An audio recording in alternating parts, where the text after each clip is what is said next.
familiar were you guys with the Vampire Academy books before booking the show? Super familiar. I'm actually a big fan of the series, and I read them when I was a teenager and loved them and loved the movie when it came out. I was really sad that, you know, more movies didn't come out, but, you know, now we're doing it and we get to tell the full story. So yeah, huge fan, and as soon as I got the audition I was like, no way, I know this character, I love this character, and then yeah, booked the job and was just like ecstatic.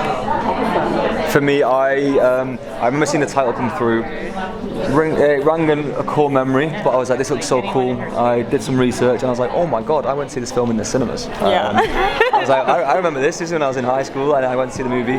Once I booked the job, I took the time to read the first few books just to get it felt like a responsibility to do that, and I'm so glad I did, because the blueprint that it lays out is great, and we've kept that to achieve the essence of this character. I hope the essences. But yeah, no. So I am now a huge fan of Vampire Academy. I understand why the story is so loved, and I hope that new audiences can watch our show and fall in love with the books just as much as we have. Yeah.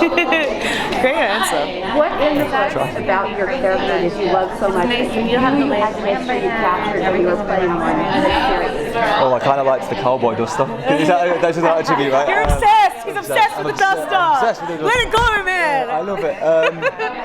I think for me, just Dimitri's devotion to what he does, be it protect the Moroi and be it his love for Rose, which flourishes as the book goes on. I think that's he's a man that goes all the way or nowhere at all. Sorry, what was the question? I forgot. Sorry, I was just looking at it like, yeah, wow. What did you like so much about her? Oh, right. The character of Rose.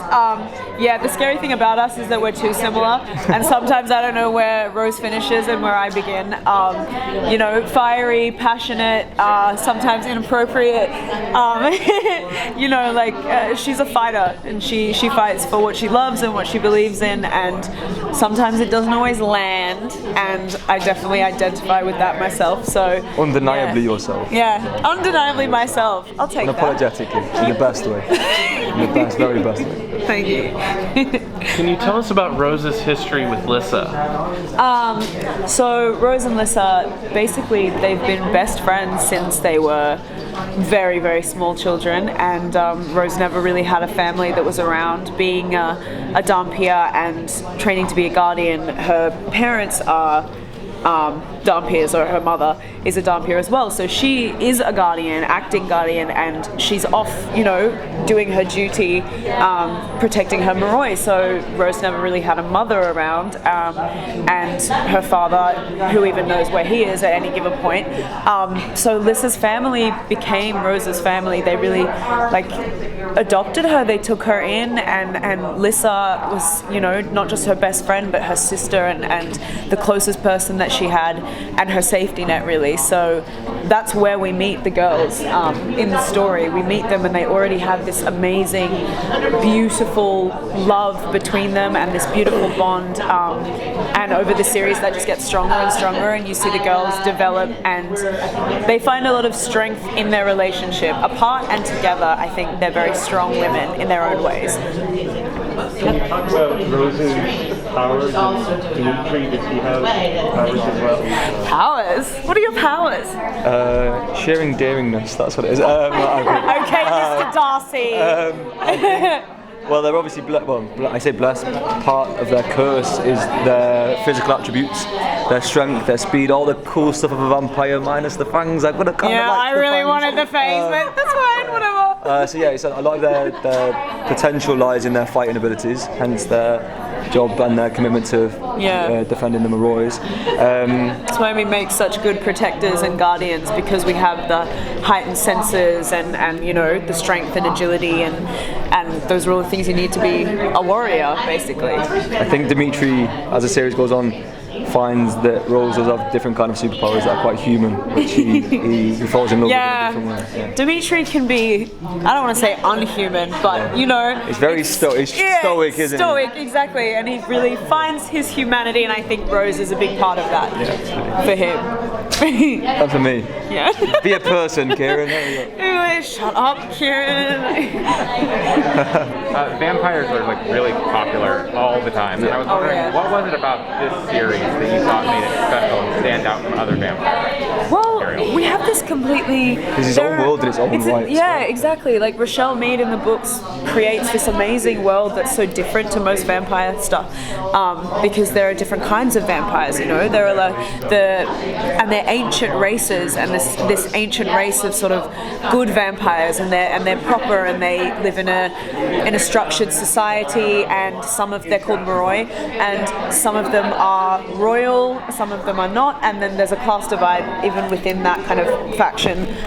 But then there are the Dampiers like us, who are the warriors and the protectors and the guardians, and we are half human, half vampire hybrids, and so we can go out into the sun, and we don't have to live by drinking blood or anything like that, but then we do have the heightened senses. I think the world's complexity, we're able to use the vampire fantasy world as like a metaphor really for a bit of our own society. There is a real mirror being held up here it's an to allegory. things that are happening that people will be familiar with. They'll watch the show and they'll expect all the funky fantasy vampire stuff, and they'll be challenged. I think they'll come away feeling like, oh, this feels a little bit close to home, and I think that's what this world does in such a absolutely.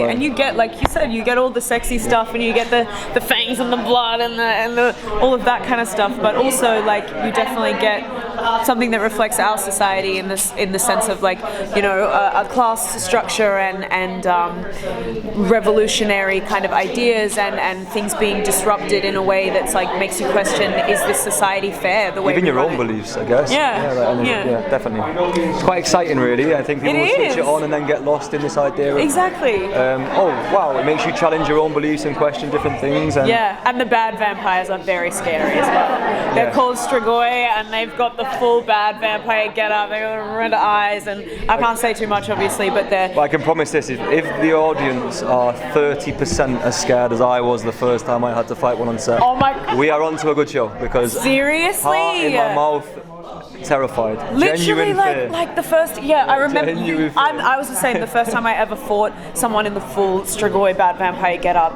and they just run at you, and they're like ferocious, like this and that, and you just forget your fight choreography, and you're just like, that was your first Wait, what day? was that? He literally just ducked. No, I was like, and on my first day, I was like, can we cut? He swings at me, and my brain just goes, you don't even know a choreo. Luckily, I just blocked the punch. She was like, that was close, right? That was close. Anyone see that? Can we use that in the cut? That was kind of reactive. Oh my god! It was great. Terrifying. Well, how difficult was the physical training? I mean, because they show you guys actually doing training. So how is it trained for training? I think that was a massive part of where we found, for me, because you obviously had a lot of stuff going on with Lissa, but a lot of Dimitri's scenes, especially as Humanity comes out with scenes of Rose, and I think a massive part of their relationship in the books is the training, and I think for me, the training for the training actually helped me find Dimitri on a Definitely. It helped me find a connection with Rose, because we had to. That was an experience we had to share, and we found things that worked for us.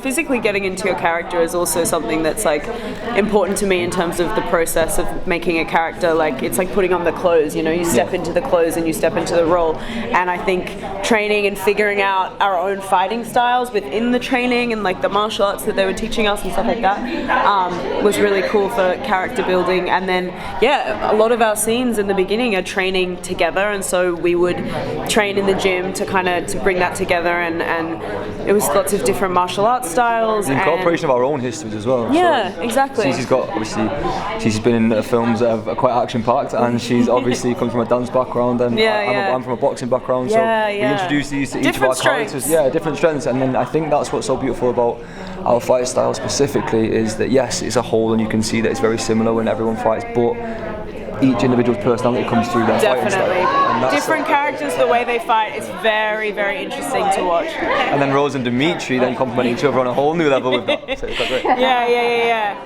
You find a flow. Yeah, find a flow. Feng Shui. Thank you. Thank you so much for your time. Sweet. Thank you so much. Thank you. Wow, round tables.